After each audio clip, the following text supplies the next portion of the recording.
याति स्वयं सुकृतिनां भवनेषु लक्ष्मीम् पापात्मनां हृदयां हरेषु बुद्धिं श्रद्धा सतानुकूर्जन प्रवत्सलज्जाम् तात्मानतात्म परिपालय देवी विश्वम्। वह देवी जिनकी आराधना देवताओं ने भी की,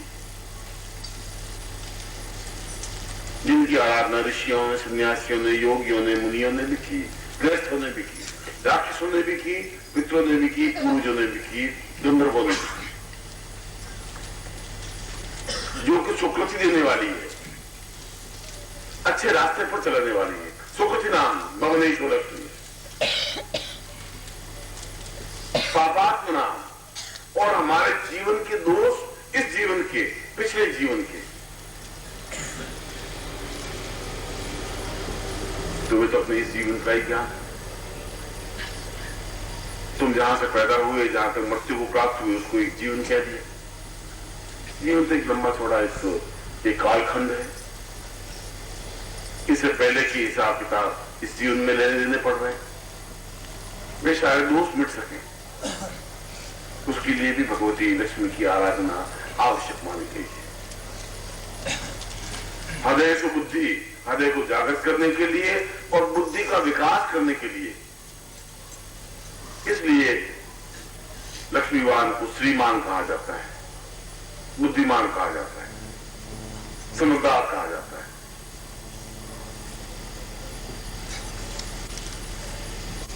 श्रद्धा बिना लक्ष्मी का आ ही नहीं सकती। एक निर्धनता, एक गरीबी, एक अभिशाप, जीवन का दुर्भिक्ष, किस पर श्रद्धा करेगा? कौन श्रद्धा होगी? श्रद्धा जीवन का भाव है। और कुल जिन प्रभाव स्वजान, सारे कुल को एक पालन पोषण करने की क्रिया। हमारे परिवार में निर्धन भी होगा, असत्य भी होगा, बीमार भी होगा, हमारे चाचा होंगे, काका होंगे, चाची होंगी, बीमार होंगी, असत्य होंगी, पड़ोसी होंगे। कुछ ऐसा तो हमारे पास हो कि हम उनका सहायता कर सके, मदद कर सके, दे सके, देने की हमारे पास क्षमता आ सके, एक मन में संतुष्टि आ सके कि मैंने जीवन में कुछ किया। वह चाहे परिवार तुम्हारा रक्त का परिवार हो, वह चाहे समाज का परिवार हो, वह चाहे संस्था का परिवार हो, वह चाहे राष्ट्र का परिवार हो, वह चाहे ब्रह्मांड का परिवार हो, हम तो एक परिवार से जुड़े हुए हैं। जितना जो कुछ हम दे सके, देने की क्रिया है। तात्मात्म परिपाल है देव विश्व। इसलिए ये सब कुछ हमारे जीवन में आवश्यक है।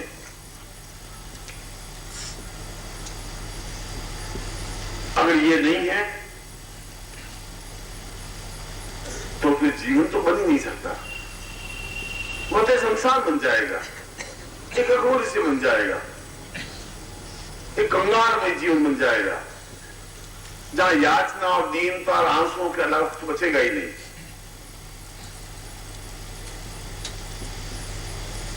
और इसीलिए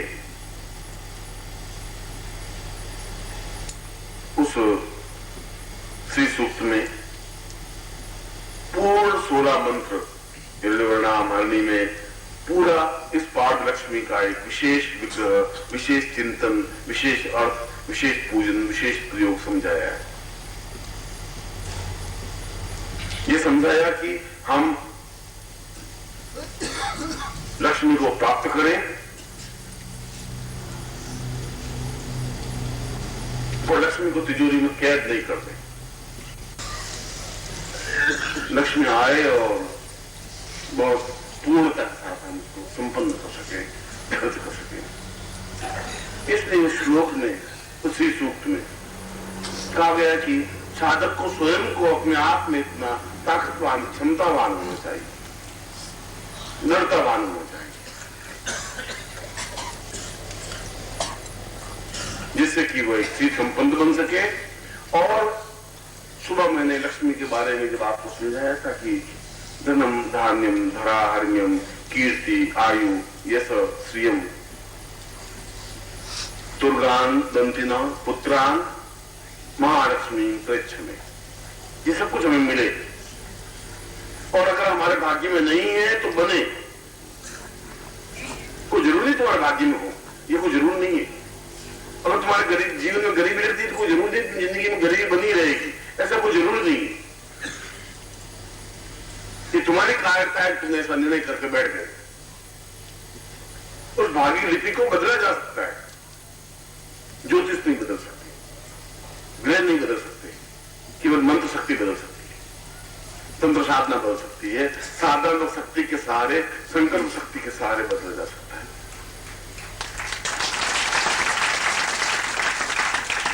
और इसीलिए उस श्लोक में उस पारदेश्वरी लक्ष्मी, आज सुबह मैंने आपको बताया था कि आपके घर में ऐसा विग्रह स्थापन होना चाहिए, इसलिए कि आपके जीवन में एक पारदेश्वरी सताम पूर्व मदेय पारदेश्वरी तुम देवोत्ताम पूर्व मदेय तुल्यम, जब देवता स्वयं तरसते कि हमारे घर में पारदेश्वरी स्थापित हो, क्योंकि वह तो स्वयं अपने आप में मंत्र सिद्ध है, उनको चैतन्य करने की जरूरत नहीं है। अगरबत्ती को कोई चैतन्य को मंत्र फूंकने की जरूरत नहीं है। आप अपने घर में अगरबत्ती लगाएंगे, आपके घर में सुगंध आने लग जाएगी, मेरे घर में लगाएंगे, मेरे घर में सुगंध आने लग जाएगी। ये तो जहां सुगंध होगी, पारदेश्वरी अपने आप में चैतन्य एक शक्ति स्वरूपा है। और शक्ति के समस्त स्वरूप, चाहे वह जगदम्बा का स्वरूप हो, चाहे षोडशी का हो, चाहे त्रिपुर सुंदरी का हो, चाहे तारा का हो, चाहे छिन्नमस्ता का हो, अपने आप में ही एक लक्ष्मी युक्त बन सके, लक्ष्मीवान बन सके, सौंदर्यवान बन सके, पौरुषवान बन सके, क्षमतावान बन सके। इसीलिए उस श्लोक में, पूरे लक्ष्मी सूक्त में, श्री सूक्त अलग चीज है, लक्ष्मी सूक्त बिल्कुल एक अलग चीज है। और यदि आप श्री सूक्त कभी पढ़ा होगा तो उसमें 16 मंत्र हैं और ब्राह्मण ने उनके पाठ किए पिछले 5,000 वर्षों से। पंजाब के 2 माह दिवाली के दिन सब सेठ जी बुलाते हैं पंडित जी को, और आप हमारे घर में श्री सूक्त का पाठ कर दीजिए, 101 पाठ कर दीजिए, तो ब्राह्मण पाठ करते चले जाते हैं। श्री सूक्त में तो कोई लक्ष्मी का वर्णन है, हमने समझे। उसमें तो पूर्ण एक विधि, एक चेतना है, कैसे हम लक्ष्मी को प्राप्त कर सकें, कैसे भाग्य लिपि को बदल सके, अपने आप को परिवर्तित कैसे कर सके, कौन सी क्षमताओं के साथ। और यदि फिर भाग्य में लिखा हुआ वही अगर रहेगा ही, तो फिर तुम्हें यहां आने की मेरे पास जरूरत है, फिर तुम्हें कर्म करने की जरूरत ही नहीं, फिर ये साधना करने की जरूरत है नहीं। हमारा तो कोई भी ऋषि अपने आप में एक भी गरीब और दरिद्री रहा ही नहीं। हम क्यों दरिद्री हैं? न वशिष्ठ दरिद्र रहे, न विश्वामित्र, न अत्रि, न कणाद, पुरुष, वो तो दरिद्र नहीं रहे, संपन्न, श्री संपन्न रहे, आश्रम रहे, 10,000 शिष्यों को भोजन करवाते सुबह शाम।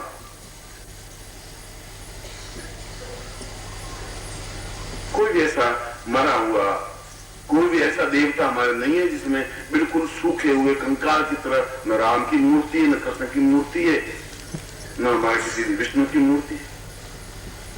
फिर हमारा एक चेहरा इतना पीला मलिन क्लांति युक्त क्यों, बुझा सा क्यों, थका हुआ सा क्यों?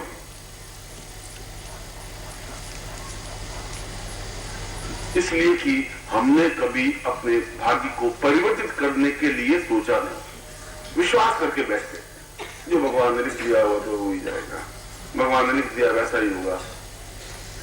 गरीबी है तो भगवान की कृपा है, बस गरीबी चलती रहेगी। हमने प्रयत्न नहीं किया, हमने इस बात को सोचा नहीं कि क्या क्या शोधना है, कोई साधना है, क्या कोई ऐसा मंत्र जाप है, क्या कोई ऐसी क्रिया है, क्या कोई ऐसी चेतना है। अगर श्री सूक्त में पूरा वर्णन है उस लक्ष्मी को अपने आप में पूर्णता प्राप्त करने की, तो हम उसको कब समझेंगे, उसके श्लोक को कब समझेंगे, उनका पाठ करने से कैसे चलेगा, उनको अपने जीवन में उतारने की कब जरूरत पड़ेगी, कैसे उस प्रयोग को करेंगे, एक्सपेरिमेंट कैसे करेंगे। एक बात बटन दबा के देखेंगे हवा आती है कि नहीं आती है, पंखा पड़ा है, हम पड़े बस खत्म, गर्मी से परेशान है, हम पंखा चला नहीं पा रहे, हमें बटन दबाने का ज्ञान नहीं, हम कह रहे पंखा बेकार है, पर हम दुखी है। हम उंगली उठा करके उस एक बार दबा के देखें तो एक बार उस प्रयोग को करके तो देखें। मगर हमारे पूर्वज इस बात को समझ रहे थे, ये आने वाली पीढ़ियां इतनी शायद क्षमतावान नहीं बन पाएंगी, शायद नहीं होगी, इतना पौरुषतावान शायद नहीं हो पाएगी। इसलिए उन्होंने पारदेश्वरी का वर्णन किया, एक प्रयोग दिया, मगर गोपनीय ढंग से दिया। पूरे लक्ष्मी सूक्त में पारदेश्वरी का चिंतन तो दिया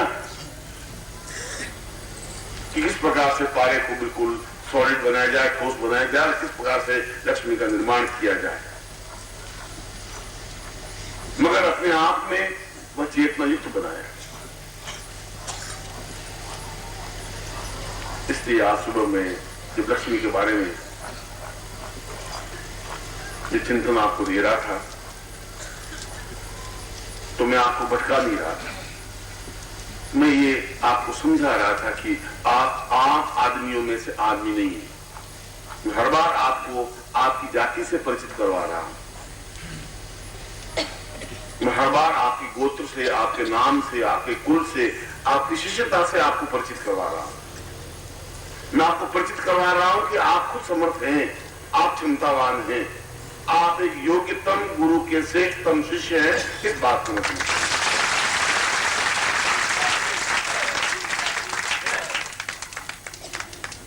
मगर हमें थोड़ा प्रयत्न करना पड़ेगा, थोड़ा सा उसको स्थापना करनी पड़ेगी, थोड़ा सा उसको चिंतन करना पड़ेगा। हर बार आपने लक्ष्मी का पूजन प्रयोग किया, चिंतन किया, लक्ष्मी की माला का मंत्र जाप किया, कमलगट्टी की मालाओं से भी काम किया, आहुतियां भी दी, जैसा कहा वैसा कर।